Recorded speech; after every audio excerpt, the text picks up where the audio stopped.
Hola, ¿qué tal? ¿Cómo están ustedes? Bueno, esta noche vamos a conversar, porque en el fondo es una conversación, ¿no?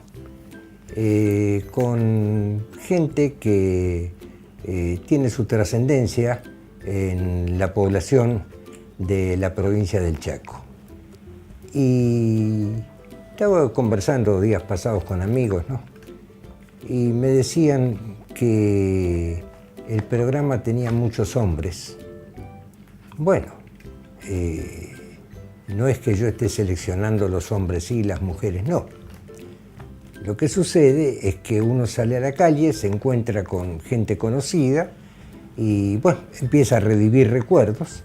Y ahí es cuando precisamente me dice, para mi programa es necesario que fulano de tal venga y que haga tal o cual cosa. Bueno, en este caso, en el día de hoy, les voy a dar el gusto, ¿no? Y ¿saben lo que pasa? Fue una casualidad. Yo iba caminando por la calle, había salido de la casa de gobierno, había hecho unos trámites, ¿no? Y cruzo la plaza y iba caminando y repentinamente sale de una... cerca de la pared iba, ¿no? Sale una persona, casi choco. ¿Quién era? Era la puerta de la CGT. ¿Y quién puede ser? La secretaria general. Bueno, ahí nos saludamos. ¿Qué tal, Graciela? ¿Cómo anda? ¿Qué esto, que aquello, que lo otro, no? Y se me pone a quejar. Y le digo, ¿pero qué pasa, Graciela? Y dice, no, porque la gente no es posible que tenga los sueldos que tiene, los están tratando mal, la gente se merece vivir mejor, en la República Argentina hay para todos y parece que el reparto está mal hecho. Bueno, una serie de quejas tenía. Y le digo, bueno, Graciela, ¿y qué podemos hacer acá? La gente tiene que unirse porque juntos podemos hacer más fuerza, ¿no? Y se me ocurre en ese momento decirle, Graciela, ¿y qué le parece si lo decimos todo esto a la gente en un programa de televisión? Así se entera más. Ni una palabra más, voy a estar presente. Y entonces, ¿qué hice? Fijamos una fecha, la vine a buscar y aquí estamos con Graciela Aranda. ¿Qué tal, Graciela? ¿Cómo está? Buenas tardes, buenas noches. La verdad que bien y un gusto para mí compartir este programa, esta charla, porque es cierto que varias veces vi este programa y vi que tiene un contexto muy ameno y la verdad que es grato poder estar en un lugar donde uno puede conversar o dialogar cómodamente. Así que creo que esa es la intención, poder dialogar y poder transmitir las inquietudes, los pensamientos que uno tiene, ¿no?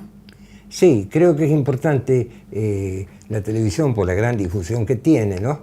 Que la gente venga, que converse y que diga yo estoy en tal situación, me gustaría estar en tal otra, y no digo estar en contra de todo lo que se hace, ¿no? Pero estar en contra de lo que uno cree que se hace mal, porque yo he tenido mucha relación con entidades gremiales, sindicales, ¿no? Y me han dicho, si hacemos esto, todos vamos a estar mejor.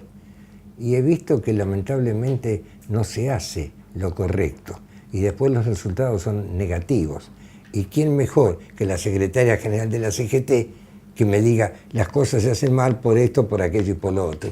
Entonces, yo tenía intención, Graciela, de hablar acerca de cómo usted fue evolucionando de chiquita, ¿no? Y llegó a más grande y después entró a trabajar en el Poder Judicial y de allí la gente vio que tenía inquietudes y la proyectó al cargo que tiene hoy, ¿no? Pero, no sé, es unas ganas terribles que tengo, ¿no? De que me diga cómo está la gente hoy que trabaja en el Poder Judicial. Bueno, creo que es un sector que siempre tenemos, como todo ser humano, siempre queremos prosperar, porque creo que el ser humano siempre quiere crecer. Y creo que es un sector y que en estos últimos años, como muchos sectores o como el sector de la sociedad en su conjunto, en vez de crecer, estamos retrocediendo. Y creo que eso es muy peligroso. Y no solamente peligroso, sino también preocupante. Y no es que uno se quiera quejar, porque yo siempre le digo a mis compañeros de trabajo, demos gracias a Dios que tenemos trabajo, pero es como que no es un pensamiento, no tiene que ser y no es un pensamiento conformista de que tenemos trabajo. Creo que todo ser humano tiene que tener trabajo, porque justamente el trabajo es el que dignifica. Ahora, que uno tiene trabajo justamente para ser digno, porque el servicio que brinda en la tarea que cumple, en este caso el Poder Judicial, recae y conlleva responsabilidad, vocación de servicio, realmente un amor a lo que se hace, se realiza, un sentido de pertenencia. Bueno, yo trabajo ya hace más de 3 décadas en el Poder Judicial, entonces uno se siente parte del trabajo que realiza, y mucho más que va avanzando, el trabajo se va ampliando. No es lo mismo el trabajo que se hacía hace 30 años al trabajo que se hace hoy, pero hoy creo que más allá de los avances tecnológicos que existen, nada puede avanzar sin el compromiso humano y sin el de trabajo que hace justamente el ser humano, no solamente la máquina. La máquina está ejecutada y la ejecuta y la trabaja un ser humano. Ese ser humano es un trabajador que brinda horas y horas de trabajo para que eso llegue, en este caso de la justicia, al justiciable, llegue al profesional del derecho, que es el que más relación y más contacto tiene la justicia. Y pareciera como que cuanto más servicios se brindan, menos es la retribución. Y en el Poder Judicial del Chaco, específicamente, ya que me pregunta del Poder Judicial, en el carácter de empleados, y en el carácter de personal en su conjunto, el salario del Chaco es uno de los salarios más deteriorados de los poderes judiciales del país. Entonces ese es un reclamo que nosotros tenemos constantemente.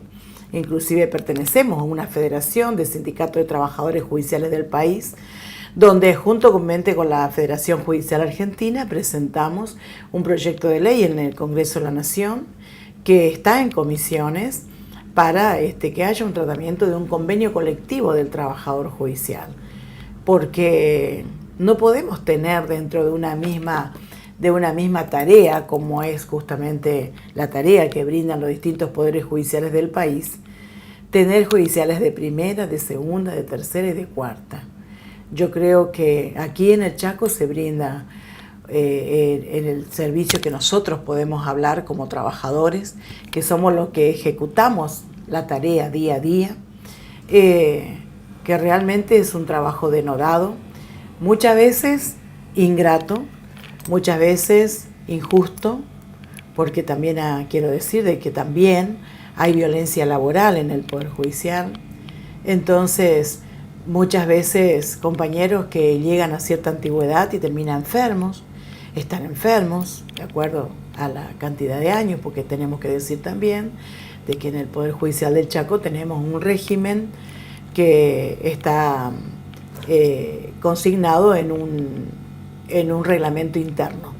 Ese reglamento interno es un insumo que deviene de la época de la dictadura. Entonces, se aplica para sancionar, para controlar el trabajo del empleado judicial. Y a veces es un insumo perfecto que usan algunos jefes para con sus empleados. Y eso también desgasta, eso enferma, y mucho más al trabajador que años y años brindan un servicio y por ahí se ve o percibe de que su trabajo en el transcurso de los años no fue recompensado. Pero es una realidad que la vivimos, que nosotros nos consta lo que decimos, y más allá de que hay buenas relaciones, en algunos lugares hay excelentes relaciones entre jefes o de dependencias o jueces y su propio personal, donde el jefe considera a su personal que es parte de un equipo y son todos un equipo, pero lamentablemente no de todo es así. Muchas veces nada más que se impera el orden y el mando. Y ese mando es muy verticalista. Y en esas condiciones muchas veces se producen muchas injusticias, que es lo que digo, que con el tiempo desgasta y con el tiempo enferma. Y todo ese reglamento viejo, vamos a llamarle, ¿por qué no se modifica? ¿Quién es el que está poniendo la piedra para que eso no funcione? No, de funcionar funciona y se modifica, pero se modifica en forma unilateral el Superior Tribunal de Justicia. Lo que nosotros el año pasado, año 2017, por una resolución justamente del Superior Tribunal de Justicia, se habló de modificar el reglamento interno y que se nombró varias comisiones para trabajar sobre el reglamento interno y modificarlo, y también sobre la ley orgánica del Poder Judicial. Ahora, nosotros como sindicatos estamos pidiendo justamente la participación activa del Sindicato de Empleados Judiciales en esa comisión y en esas comisiones. Bueno, esto este año quedó, podemos decir que no se ha avanzado en esa modificación, pero nosotros consideramos, y siempre lo hemos manifestado, de que es fundamental algunas modificaciones que es de imperiosa necesidad su modificación. Porque paralelamente a la modificación del reglamento interno, también tenemos que tener una ley que establece la misma Constitución de la provincia del Chaco, en la modificatoria del año 94, que establece que debe haber una ley de una carrera judicial. Esa ley de la carrera judicial para nosotros implica como un estatuto, que tiene que haber un estatuto, un escalafón, donde realmente haya un reglamento, pero que esté aprobado, que tenga un formato de ley y que esté aprobado en la legislatura del Chaco, donde podamos analizarla, discutirla y que estén comprendidos todos los sectores que pertenecen al Poder Judicial. Bueno, son materias pendientes que creo que tenemos mucho para trabajar, pero también hay que decir que se ha avanzado, porque yo no puedo tampoco desentenderme sabiendo de que hace 10 años que soy secretaria general del Sindicato de Empleados Judiciales, y en muchas cosas se ha avanzado, en el sentido de tener ascensos automáticos, de tener personal de planta, de llamado a concurso para los ingresos, es decir, de cobrar una permanencia en el cargo si no asciende a partir de los 2 años de no ascender. O sea, se fueron dando condiciones que han mejorado. Estamos compartiendo desde el 2012 lo que se recauda en tasas, cosa que antes que fue muy valioso, digamos, la ley de tasas en cuanto a que lo que se recaudaba realmente sirvió, y el Poder Judicial creo de que hizo buen uso de ese dinero para el funcionamiento del Poder Judicial, donde hoy tenemos estructuras edilicias, un mobiliario inmobiliario y mobiliario muy importante para las condiciones laborales de todo el sector judicial en su conjunto, tanto acá en Resistencia como en el interior de la provincia, que falta, es cierto, faltan muchos lugares todavía a mejorar. Acá en el edificio del juzgado laboral, la Tercer Torre, en Saspeña, lugares que tienen que terminarse, en otros lugares del interior, y también en la justicia de paz, que debe haber recategorizaciones y juzgados de paz más amplios, pero creo que en general se ha avanzado, pero hay cosas que todavía estamos digamos, están como materia pendiente, y que creo que es responsabilidad de todos, y fundamentalmente nosotros somos los que tenemos que impulsar. Y bueno, en eso estamos impulsando, pero también todo tiene que ver muchas veces con un presupuesto, ¿no? Porque si queremos mayor estructura, es presupuesto. Queremos recategorización, es presupuesto. Queremos una carrera donde realmente se ponga sobre la mesa, sabiendo de que tiene que haber oportunidades equitativas para todos, también es presupuesto. Entonces, muchas veces también eso nos frena en muchos aspectos, cuando el presupuesto se va achicando y tampoco no hay fondos como para que se pueda concretar a corto plazo fundamentalmente cuestiones que como dije, se están avanzando, pero todavía hay mucha materia pendiente. Bueno, este es un tema que creo que nos puede llevar bastante tiempo y es importante todo esto que me dice porque generalmente el público no lo conoce, este sistema laboral que tienen ustedes. Y yo creo que si seguimos conversando sobre este tema, vamos a desviarnos del objetivo que teníamos al juntarnos acá. Pero tomo el compromiso de invitarla a otro programa para hablar específicamente de este tema laboral que creo que a todos les va a interesar. Y ahora quiero pasar a algo, no digo muy lejano, ¿no? Pero usted fue una criatura como todas, fue al colegio como todas, quizás el primer día no quiso ir, en fin. La gente dice, yo me acuerdo cuando era chiquitito. Ya, ahora son grandes, por supuesto, se acuerdan cuando eran chiquititos, ¿no? Pero usted cuando era chiquitita, ¿de qué edad se acuerda? De muy chiquita. Creo que me acuerdo desde los 3 y 4 años. Me acuerdo bien. Porque me marca la edad, porque cosas que me acuerdo antes que empiece primer grado, que en la época que yo fui a la escuela estaba primer grado inferior. Exacto. Donde no estaba el jardín de infantes, así que entonces era ir a primer grado inferior y me acuerdo cosas de antes de irme a la escuela, y el primer grado, como mi cumpleaños en abril, así que me fui a los 6 años a primer grado inferior, pero me acuerdo cosas que pasaron antes de esa fecha, que pasó en mi vida, que me recuerdo. ¿Qué le quedó marcado? Bueno, a veces quedan marcadas cosas lamentablemente no muy gratas para mí.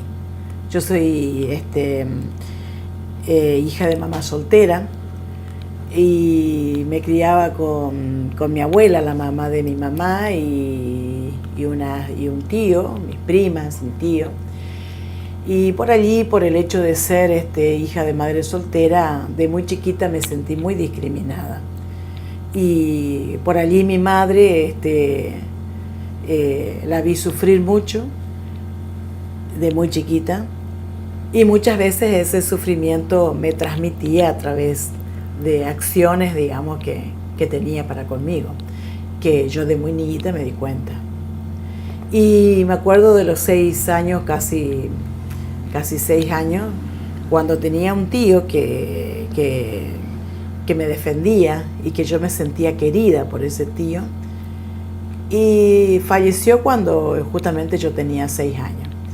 Entonces era como que la persona que más me quería, que yo sentía que era la persona que más me quería y me defendía, falleció justo cuando yo también era muy niñita. Así que los recuerdos que tengo no son los comunes de un niñito de 6 años ni de 4 años, pero por eso agradezco a Dios todos los días de mi vida, porque sé lo que sufrí, sé lo que pasé, trabajé desde muy niñita, y entonces eso hace que uno sea agradecida cada día por las cosas que tiene, y también sepa ver la necesidad del otro y sepa entender la necesidad del otro. Graciela, no nos salgamos de su niñez. ¿Qué se acuerda de su primer grado inferior? ¿De la primera maestra se acuerda? Sí, me acuerdo. Una señora, no me acuerdo bien el nombre, creo que se llamaba señora Teresita. En esa época calificaban en el cuaderno las maestras, la maestra, porque era una maestra, no como ahora que son distintas materias, sí, distintas maestras, era una maestra, donde corregía el cuaderno con virome roja y ponía o muy bien 10 felicitado o le ponía un visto y un regular. Tengo, gracias a Dios, vive mi madre. Tengo mi mamá que si hay algo que hasta hoy, que ya soy una persona adulta, admiré de mi madre, es que me controlaba el cuaderno todos los días. Yo llegaba de la escuela y ella era empleada doméstica, mi mamá, y venía a la nochecita después que venía de su trabajo y lo primero que hacía era sentarse a mirar mi cuaderno. Y bueno, igual si yo tenía alguna nota, entre eso un visto o un regular, que no me pongan, porque era que a mi madre no le gustaba para nada y si me tenía que castigar, me castigaba. Pero gracias a Dios, eso es una gracia que Dios me dio, que fui buena alumna, creo que fue siempre en la primaria, también en la secundaria. Y entonces eran muy pocas veces, digamos, que tuve notas bajas, no, notas feas.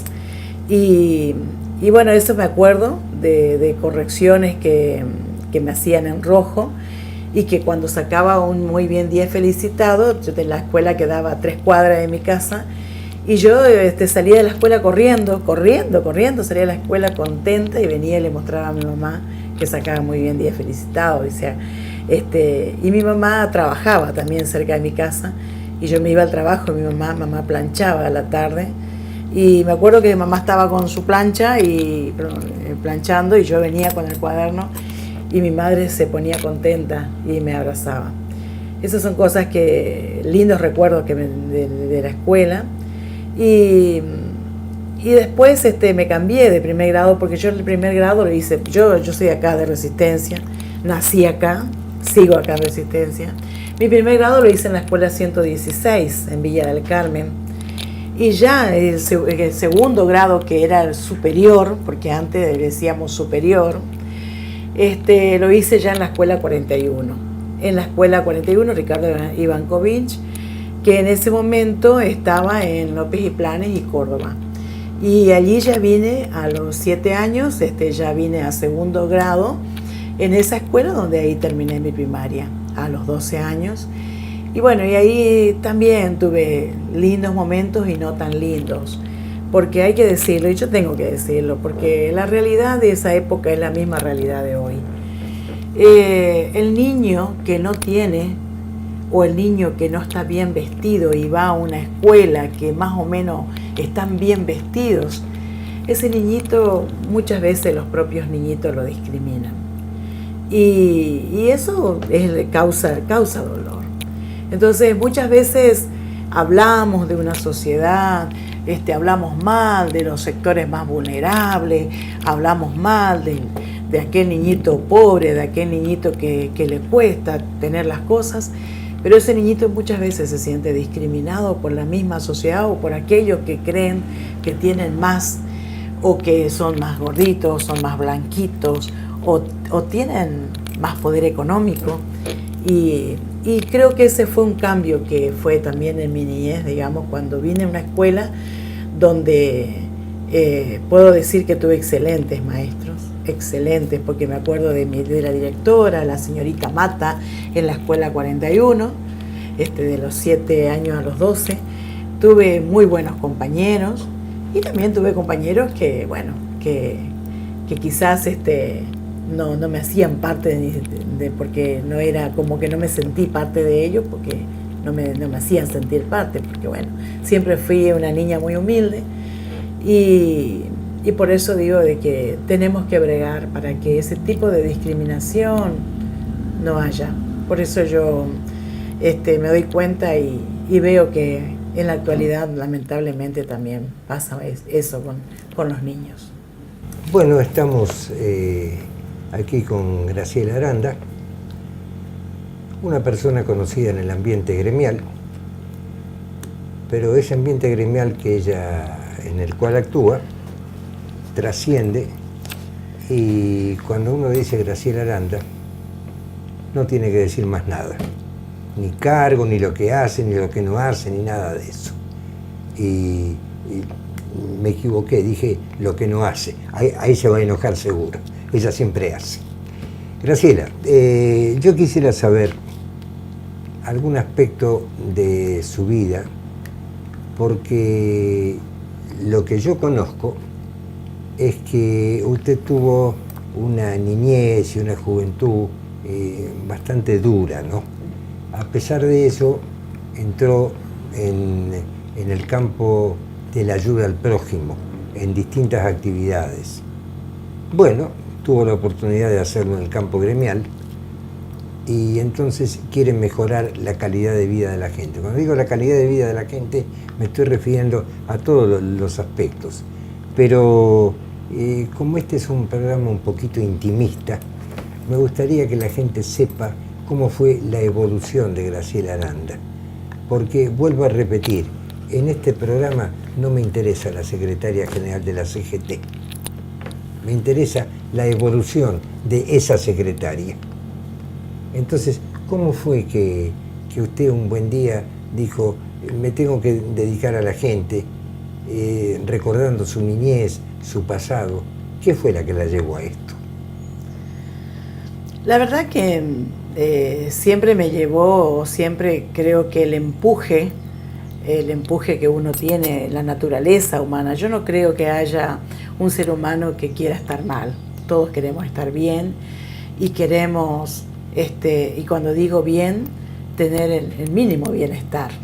El mínimo bienestar es tener para comer tranquilamente en la mesa, que yo tuve que de muy chiquita trabajar para poder tener en la mesa, trabajar con mi madre. Mi madre era, digo con mi madre porque ella también trabajaba de empleada doméstica y yo también trabajé de muy niñita de empleada doméstica. Y prácticamente desde cuarto, quinto grado, ya fui empleada doméstica. Cuarto, quinto grado de la primaria, si estamos hablando de los 9, 10 años, ya era empleada doméstica. Y antes de eso, bueno, también vendía cosas en la calle de muy chiquita, 7 años, 8, vendía facturas, vendía flores en una canasta y con una señora que me pagaba por día. Y eso por día era de mucha utilidad para mí porque era justamente para comer el día a día. Pero uno siempre quiere superarse. Pero eso tiene que ir de la mano del estado de ánimo que uno tiene que tener. El estado de ánimo, el estímulo que uno puede tener. Muchas veces ese estímulo no lo tiene desde la propia familia. Y a mí el estímulo creo que me sirvió muchísimo desde la propia iglesia. Yo de muy niñita, de los 8 años justamente, concurría a la iglesia y concurrí porque me iba con una tía y la verdad que le decía a Dios que por qué yo tenía que sufrir tanto de niña. Y en esto quiero hacer hincapié, porque a veces no le damos importancia a los sentimientos de los niños. Los niños que tienen 5 años, 6 años, 7 años, que es la etapa que yo dije, y me acuerdo bien, y después por supuesto ya niño, adolescente, joven. Y de los 8 años yo me acuerdo perfectamente lo que me pasó a los 8 años, cuando no tenía sentido mi vida. Y pareciera algo insólito o algo que uno dice, ¿cómo a los 8 años no tiene sentido la vida? No tenía sentido mi vida a los 8 años. Porque me sentía que era como una carga, que nací sin papá, no tenía quien me estimule. Mi mamá trabajaba mucho, después se casó, tuvo un hijo 1 año, después otro hijo. Yo soy mayor de 6 hermanos y los adoro a mis hermanos. Fui después como mamá también de mis hermanos, porque no éramos tan humildes que los llevaba a una guardería para que nosotros trabajemos. Mamá y yo íbamos a trabajar y mis hermanitos quedaban en una guardería. Después los retirábamos a la tarde, yo los retiraba. Venía después a cargar agua, porque tampoco hay que decirlo, hoy estamos en barrios aquí en pleno Resistencia súper avanzados. Yo hoy veo barrios con pavimentos, muy pocas casas son las que no veo casas que no tienen agua. Yo me crié en una casa que no tenía agua potable y de los 6 años tenía que cargar agua a 6 cuadras de mi casa. No tenía luz eléctrica, así que teníamos que usar lámparas, velas para estudiar, para todo. Mi primaria y mi secundaria la hice a luz de vela y de lámpara, no teníamos luz eléctrica. Entonces, pero volviendo al tema de cómo hizo un clic, o de eso que hasta hoy yo le puedo decir, de que hasta el día de hoy me ayuda y me sostiene, es justamente de ese dolor interno que tenía de no saber cómo hacer para sobrellevar la vida a los 8 años. Y Dios, sentí realmente que Dios me dijo que Él es mi papá. Y yo creo, porque lo siento, y no porque lo siento, sino porque me consta que Dios es mi papá, porque jamás me abandonó.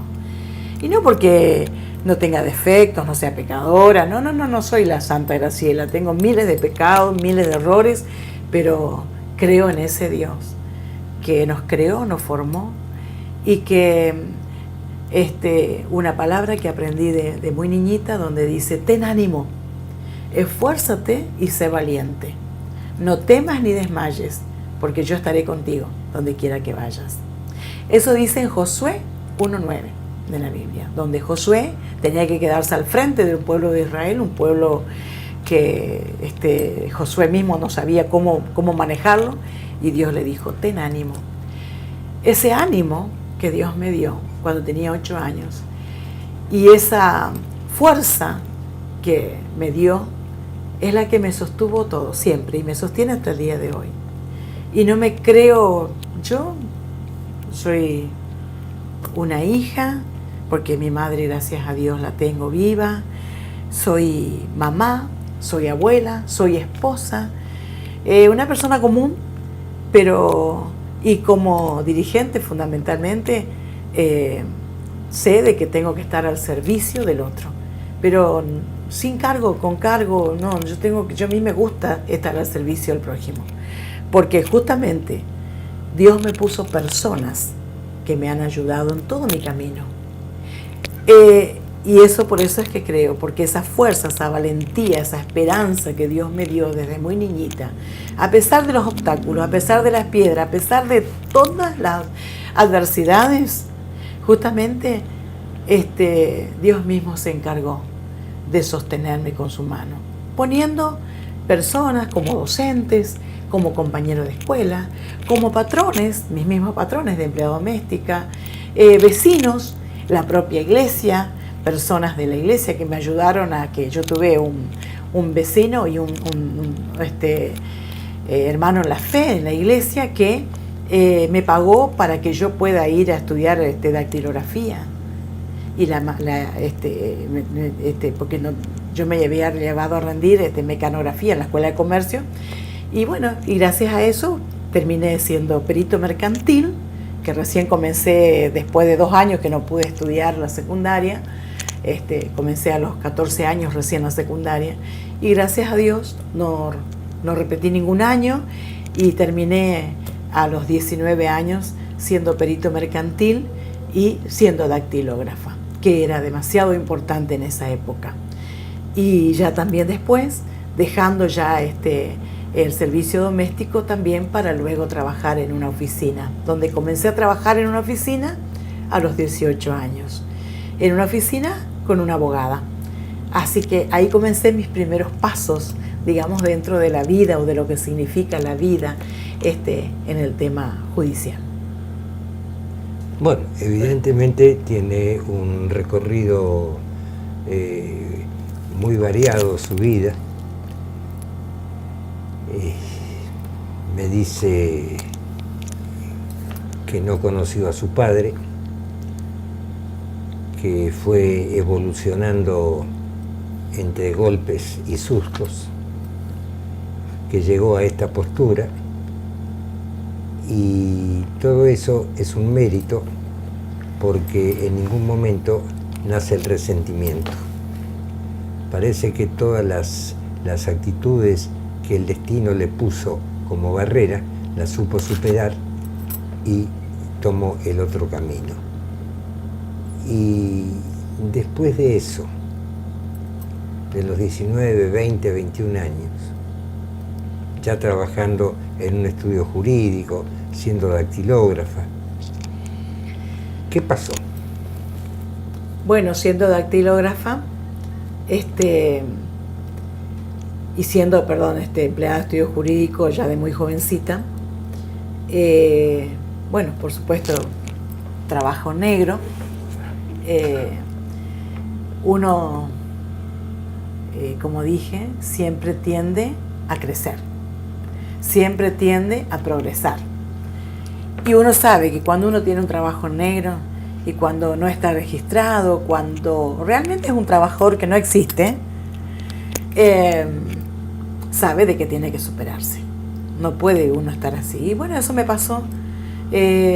Así que me río porque hasta hoy tengo en la mente y me encuentro con personas de mi edad. En esa época teníamos, 18, 20, 21 años. Y quisimos formar un sindicato de empleados de estudios jurídicos porque tuvimos una inspección en ese momento de la dirección previsional y vieron que éramos trabajadores no registrados y entonces nos hicieron un acta, nos defendimos y dijimos que no, que somos trabajadores, que el horario que cumplimos, mañana, tarde. Bueno, pero no cayó eso bien en nuestros patrones, y digo nuestros patrones porque yo trabajaba en un edificio donde trabajaban varios abogados y éramos todos secretarias de distintos abogados y también después con los que me relacionaba en los tribunales donde íbamos a tomar nota, porque antes no es como ahora, porque ahora el abogado tiene en su celular lo que sale en su expediente. Antes tenían que ir con el papel, con el cuaderno, a tomar nota de qué salió en el expediente. Estaba en lista y si ese expediente que está en lista, ver las notificaciones. Eso lo hacíamos, yo lo hice de muy jovencita. Y además éramos cadetes, éramos todo en un estudio jurídico. Pero bueno, no cayó bien a nuestros patrones eso. Y bueno, eso hizo de que yo por lo menos busqué otro lugar porque me daba cuenta que ahí no iba a crecer. Valoré mucho, porque uno nunca tiene que dejar de ser agradecido. Por más que mi jefa, abogada, no me registró dentro para como empleada, pero no puedo dejar de valorar lo que he aprendido, porque ha sido una experiencia donde yo adquirí una experiencia, donde supe lo que es un expediente, supe lo que es una demanda, aprendí allí hasta procedimiento, de los distintos procedimientos. Así que bueno, después entonces a partir de allí, a cada uno que quisimos conformar el sindicato de estudios jurídicos, prácticamente a algunos, yo me fui porque conseguí otro lugar, pero otros compañeros lo echaron del trabajo. Así que, bueno, no pudimos, se desintegró nuestro proyecto, digamos, antes de que comencemos. Y bueno, cada uno, hay compañeros que quisimos formar el sindicato que hoy están trabajando en el Banco del Chaco algunos, otros están trabajando en el Tribunal de Cuentas, otros trabajan en forma particular porque hoy son profesionales. Y bueno, yo entré al Poder Judicial. Pero antes de entrar al Poder Judicial, estuve casi 2 años y medio en Instituto de Vivienda. Trabajé en Instituto de Vivienda en la década del 80, 82 hasta el 85, y después del 85 en adelante entré en el Poder Judicial. Y la verdad que estoy ahí hasta ahora, en el Poder Judicial, por supuesto, y sí aprendí, y es un aprendizaje diario, constante. Pero el aprendizaje de trabajo y el aprendizaje de vida. Porque esta lucha que uno va teniendo, donde le inquieta la injusticia, a mí me inquietó siempre la injusticia, me inquietó siempre la discriminación, me molestó las desigualdades, me molesta la igualdad, que no haya una igualdad de oportunidades. y donde se le discrimine al que menos tiene. Eso hizo de que justamente me incline a que tengo que estar organizándome, tengo que estar en un lugar donde, y en el mismo vivienda, cuando a pesar de la década del 80 que estábamos en el proceso de la dictadura, igual fui delegada gremial, que en ese momento ella era UPCP, yo fui delegada, aunque contratada en la época de la dictadura, fui delegada. Y bueno, después cuando vine al Poder Judicial, ya al poquito tiempo, por supuesto a días de entrar, ya me afilié al sindicato y de empleados judiciales, y después al poco tiempo también integré ya la lista de delegados del sindicato de empleados judiciales, porque considero de que uno es valioso que uno pueda criticar, pueda tener una mirada crítica, una mirada observadora, pero creo que el compromiso tiene que venir de la participación. Yo no puedo criticar mucho si no participo. Y eso hizo de que, y participo porque quiero que se modifiquen cosas. Y para que se modifiquen esas desigualdades, esa desigualdad que hay, esas discriminaciones o la injusticia, tengo que participar. Y bueno, participé de lleno en un sindicato de la cual hoy soy secretaria general ya hace varios años. Pero también participo activamente en actividades sociales. Como soy parte de comisión vecinal, fui parte de cooperadoras, soy parte generamos aquí en este sindicato inclusive un bachillerato libre para adultos donde hay más de 600 alumnos, porque hay que dar esa igualdad de oportunidades. Y la igualdad de oportunidades creo que nace y comienza, es fundamental la educación. Porque si no tenemos educación, si no capacitamos al otro y enseñamos al otro y le hacemos valorar al prójimo, de que ese prójimo puede tener la misma oportunidad que yo tuve y la misma oportunidad que de salir adelante.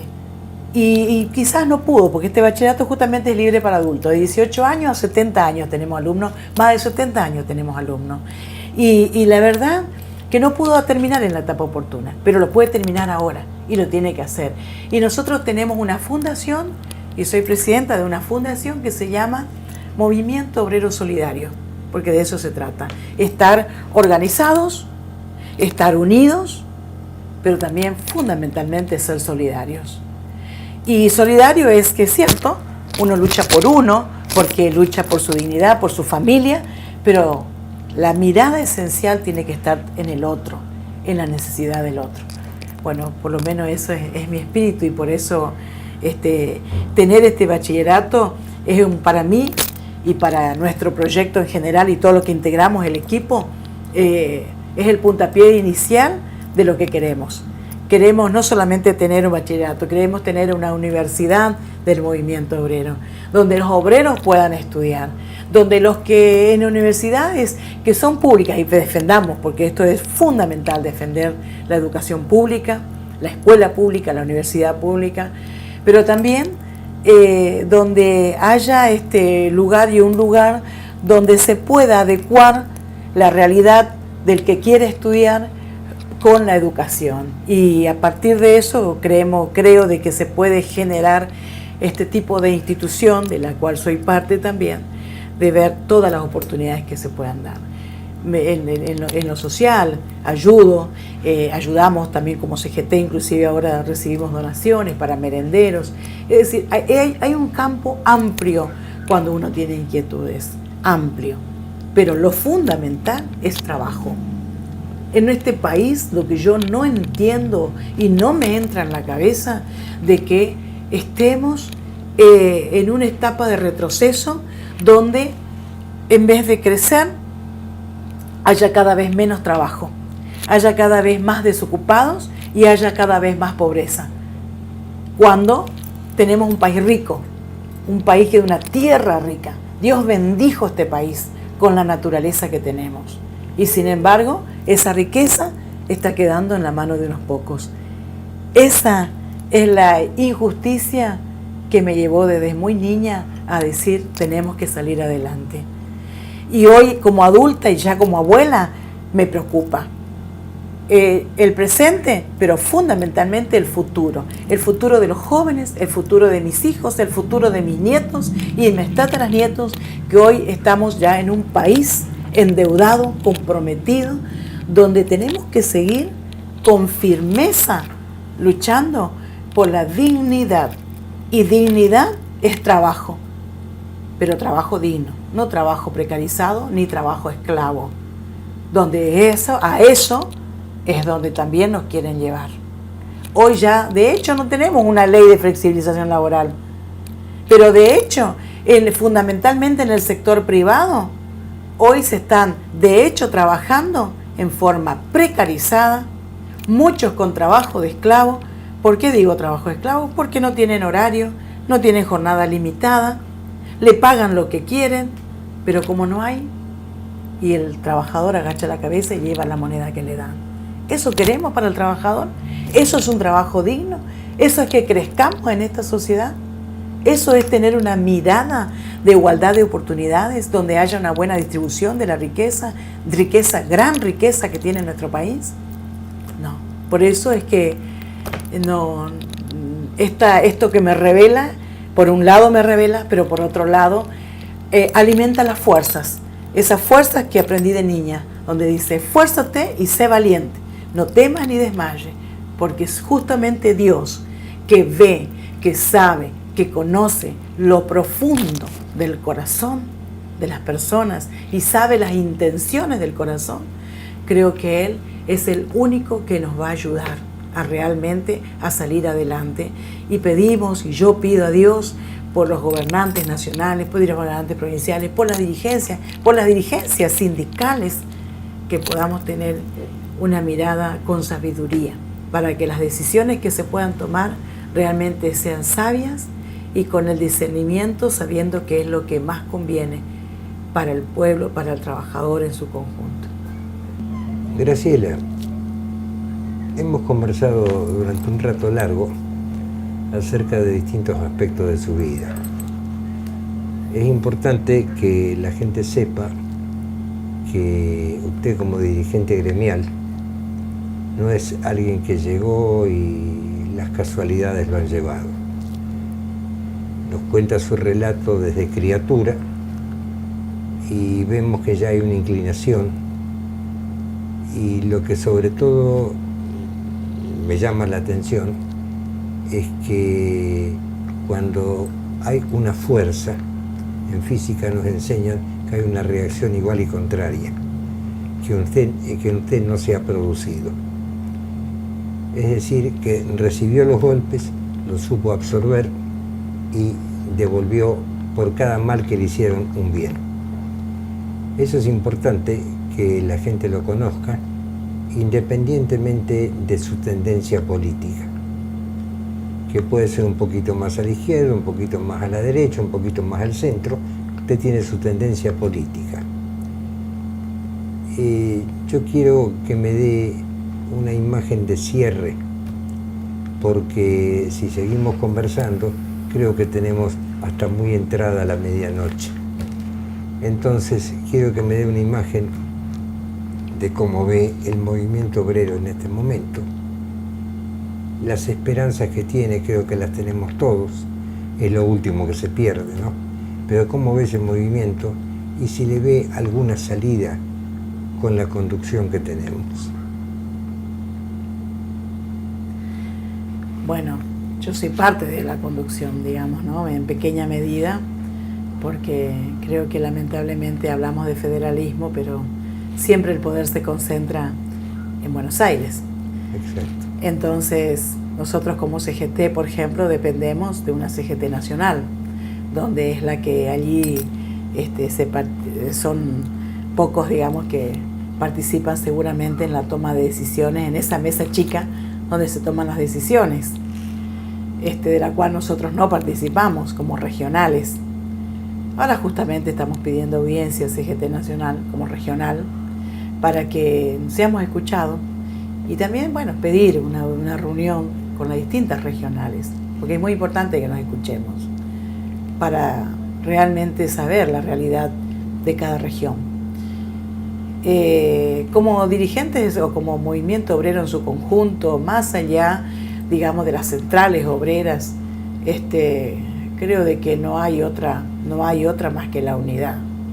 Pero para que haya una unidad y una unidad sincera, creo de que tenemos que desprendernos, en primer lugar, de toda mezquindad individual, de toda mezquindad sectorial. Y creo que a partir de allí recién se puede construir una unidad en serio. Y creo que eso es lo único que nos puede salvar.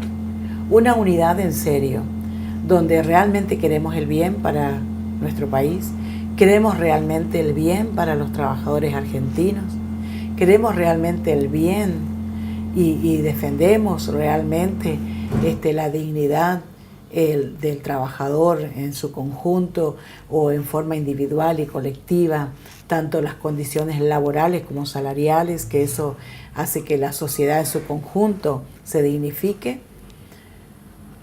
o seguimos cada uno defendiendo lo suyo sin importar el otro. O creo que, por eso siempre digo que la esperanza y la fuerza, la fortaleza, está en tener la fe en Dios, en decirle, Dios, ayúdanos, y que toque el corazón de las personas. Si hablamos de los que gobiernan, que toque el corazón de los que gobiernan, para que cambien las políticas que perjudiquen a los más vulnerables o que perjudiquen al pueblo en su conjunto, como hoy se está viviendo un momento de angustia en muchos hogares argentinos. Ojalá que sus deseos se hagan realidad, porque son los deseos de todo el pueblo. Creo que lo está interpretando bien y desde mi parte, aunque no corresponde que el conductor de un programa diga esto, yo la insto a seguir en ese camino que creo que es un camino muy humano. Gracias por su colaboración, Graciela, y la voy a volver a molestar próximamente para que sigamos conversando sobre estos temas que tocan a toda la humanidad, en este caso a la humanidad argentina. Gracias, Graciela, por su colaboración y hasta muy pronto.